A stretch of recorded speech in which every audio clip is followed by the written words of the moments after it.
नमस्कार, आप सभी का स्वागत है।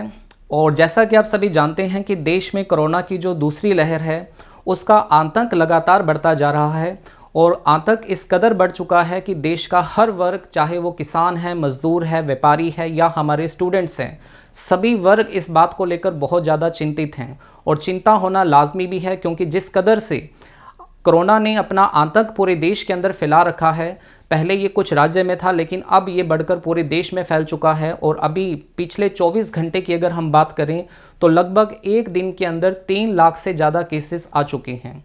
नमस्कार, मैं रोहित सेन और आज का ये वीडियो जो है ये कोई एजुकेशनल वीडियो नहीं है, बल्कि ये एक छोटा सा संदेश है उन सभी स्टूडेंट्स के लिए, उन सभी व्यूअर्स के लिए जो हमारे इस वीडियो को देख रहे हैं। देखो, कोरोना का ये जो संकट का टाइम चल रहा है, जो इतनी क्रिटिकल सिचुएशन चल रही है, तो मेरी एक छोटी सी रिक्वेस्ट है अरोड़ा क्लासेस की तरफ से हमारे स्टूडेंट्स के लिए एक छोटी सी रिक्वेस्ट है कि प्लीज़ अपने घरों में रहें, अपनी पढ़ाई अपने घर में रहकर करें, आप घरों से बाहर ना निकलें। बहुत ज़्यादा ज़रूरी होने पर ही अपने घरों से बाहर निकलें और ऐसा करके आप कोरोना की जो ये चेन है इसको आप तोड़ सकते हैं। तो सभी से रिक्वेस्ट रहेगी कि प्लीज़ अपने घरों में रहें। और अगर आप कहीं ना कहीं ये सोचते हैं कि पिछले 1 साल में मुझे कोरोना नहीं हुआ है या जब से कोरोना ने देश में पैर पसारने शुरू किए हैं तब से मुझे कोरोना नहीं हुआ है, तो अब मुझे कोरोना कैसे हो सकता है, तो प्लीज़ एक बार इस वीडियो को आप ज़रूर देख लें। अस्पताल में ऑक्सीजन की कमी है, ये तो इस बेटी की गलती नहीं है, तो फिर इसके पिता को यहाँ इलाज क्यों नहीं मिल रहा है? ये सवाल इस बेटी का ही नहीं है। जितने चेहरे हैं उतनी कहानियां हैं, उतने दर्द हैं। मेरे हस्बैंड किडनी पेशेंट हैं और उनका सीवियर लंग्स इन्फेक्शन हुआ है। कल मैंने एडमिट किया है और आज ये बोल रहे हैं अपने हमारे पास ऑक्सीजन खत्म हो गई है, आप अपने पेशेंट को दूसरे हॉस्पिटल में लेके जाओ। नेतागिरी करने में लगे पड़े हैं सारे। और सरकार, पब्लिक की चिंता नहीं है सरकार को बिल्कुल भी। कुर्सी पे बैठ गए इसलिए इनके दिमाग खराब हो गए बिल्कुल सरकार के। कुछ भी नहीं बता रहे सर, 2 दिन से कॉल कर रहा हूँ बैक टू बैक कि हाँ मेरे को मेरे पेशेंट की इन्फॉर्मेशन दे दें, कुछ बता दे। कुछ भी नहीं बताया गया, ना यहाँ से कोई फोन उठाता है, ना कोई व्हाट्सएप करता है, कुछ भी नहीं। आज दिन में 2 बजे डेथ हो गई है, 4 बजे यहीं का एक वर्कर मेरे को बता रहा था कि उनको खाना खिलाया गया है। ठीक है, मैं अभी आ रहा हूँ, अब मुझे बताया गया डेथ हो गई है। उत्तर प्रदेश की राजधानी लखनऊ में ऑक्सीजन की किल्लत का ये हाल है कि अस्पतालों ने अब मरीजों की भर्ती बंद कर दी है। बाहर बोर्ड लगा दिया गया है। तो ऐसे पता नहीं हज़ारों वीडियोस आपको देखने को मिलते हैं जिससे देखकर हमारे रोंगटे खड़े हो जाते हैं। हमारे देश की जो चिकित्सा व्यवस्था है, जो हमारी हॉस्पिटल के अंदर जो हमारी व्यवस्था है वो इतनी ज़्यादा ख़राब हो चुकी है कि काफ़ी सारे पेशेंट एम्बुलेंस में पड़े हैं, ऑटो रिक्शा में पड़े हैं, जिनको हॉस्पिटल में एडमिट करने से भी मना कर दिया जाता है।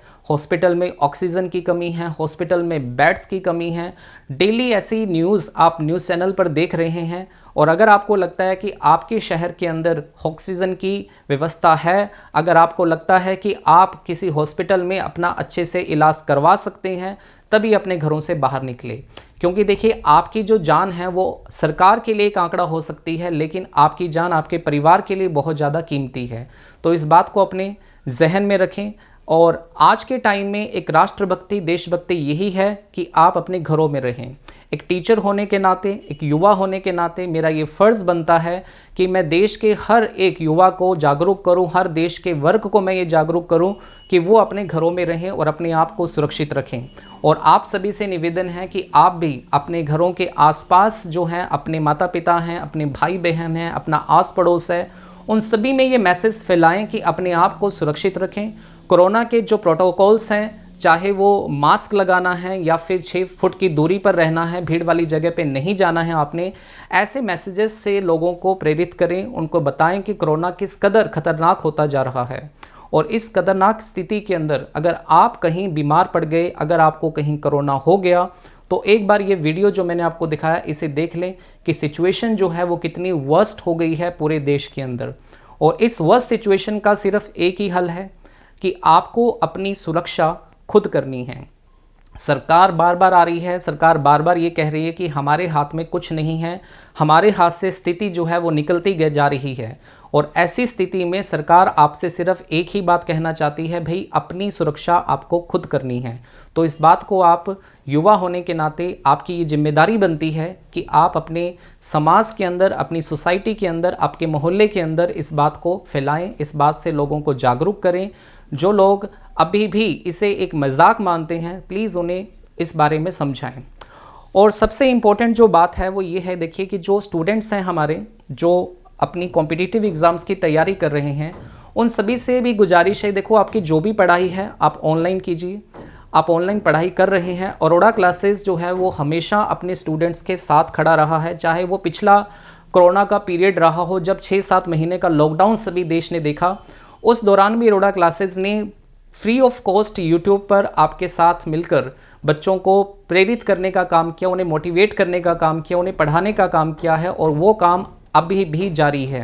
तो आप अपनी पढ़ाई जो है वो यूट्यूब पर जारी रखें। आपको डेली लाइव क्लासेस मिल रही हैं, उन लाइव क्लासेस के थ्रू अपनी पढ़ाई से जुड़े रहें, बिल्कुल भी पढ़ाई से टच नहीं छोड़ें। देखिए आपदा का जो समय होता है उसी में आपको अवसर खोजना है, उसी में आपको अपॉर्चुनिटी ढूंढनी है, और इस अपॉर्चुनिटी को ढूंढें और अपने घर में रहकर पढ़ाई करें, पढ़ाई से जुड़े रहें। किसी भी तरीके से आप भ्रमित ना हो, किसी भी तरीके से आप मिसलीडिंग ना हो कि आपका पेपर नहीं होगा या पेपर कब होगा। आपका काम है पढ़ना।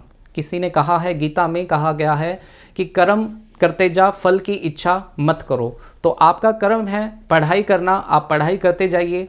आपका पेपर कभी भी हो, जब भी आपका पेपर होगा, तो मैं बिल्कुल उम्मीद से कह सकता हूँ, पूरे कॉन्फिडेंस से कह सकता हूँ कि अगर आप इस टाइम को यूटिलाइज़ करेंगे तो आपका सिलेक्शन ज़रूर हो जाएगा। और एक इम्पॉर्टेंट बात मैं आपके साथ ये साझा करना चाहता हूँ। देखिए आप सभी जो हैं सोशल मीडिया का यूज़ करते हैं, चाहे आप फेसबुक का यूज़ करते हैं, व्हाट्सएप का यूज़ करते हैं, या इंस्टाग्राम का यूज़ करते हैं, या अगर आप ट्विटर पर भी अपना अकाउंट चलाते हैं, तो आज बहुत सारे मैसेजेस हमें इस तरीके के मिलते हैं कि किसी हॉस्पिटल के अंदर किसी को ब्लड की ज़रूरत है, किसी को प्लाज्मा की ज़रूरत है, या किसी भी तरीके से अगर आप किसी की हेल्प कर सकते हैं तो ऐसे मैसेजेस को आप शेयर करें। आपके सब्सक्राइबर चाहे 100 हैं, 150 हैं, 1000 हैं, 5000 हैं, आप ऐसे मैसेजेस को स्प्रेड करें। देखो ये संकट का समय है, क्रिटिकल सिचुएशन है, और ऐसे में हमें एक दूसरे की सहायता करनी है। एक पॉजिटिव जो मैसेज है वो पूरी सोसाइटी में हमें फैलाना है, नेगेटिविटी को दूर करना है, और नेगेटिविटी को दूर करने का काम देश का युवा जो है वो सबसे बेहतर तरीके से कर सकता है। तो मुझे पूरी उम्मीद है कि हम सभी दोबारा फिर से जल्दी से ऑफलाइन क्लासेस के अंदर मिलते रहेंगे। आज से 1 साल बाद भी मिलेंगे, आज से 5 साल बाद भी मिलेंगे, और हो सके तो आज से 10 साल बाद भी और 100 साल बाद भी मिलेंगे।